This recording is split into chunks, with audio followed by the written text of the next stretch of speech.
સમાચાર બનાસકાંઠામાંથી અનરાધાર વરસાદ બાદ હવે વરસાદે વિરામ લીધો છે। સવારથી જ વરસાદે વિરામ લેતા લોકોએ રાહતનો શ્વાસ લીધો।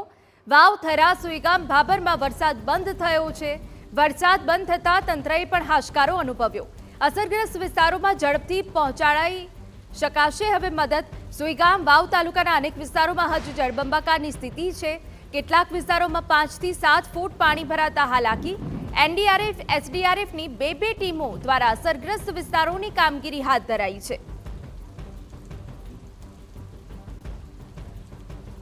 તો જે સમાચાર મળી રહ્યા છે, બનાસકાંઠામાં જે અનરાધાર વરસાદ પડ્યો હતો, અનેક વિસ્તારો હજુ પણ જળબંબાકાર છે, પણ રાહતની વાત એ છે કે હવે વરસાદે વિરામ લીધો છે, જેના કારણે જે લોકો ફસાયેલા છે તેમને એનડીઆરએફ અને એસડીઆરએફની ટીમ બહાર આવી છે અને અસરગ્રસ્ત વિસ્તારોમાં કામગીરી હાથ ધરવામાં આવી છે।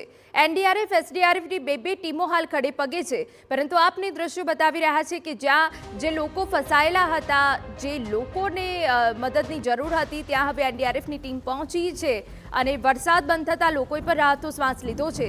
પરંતુ બનાસકાંઠામાં જે અનરાધાર વરસાદ પડ્યો છે, જેના કારણે હાલ માત્ર ને માત્ર જળબંબાકારની સ્થિતિ જોવા મળી રહી છે।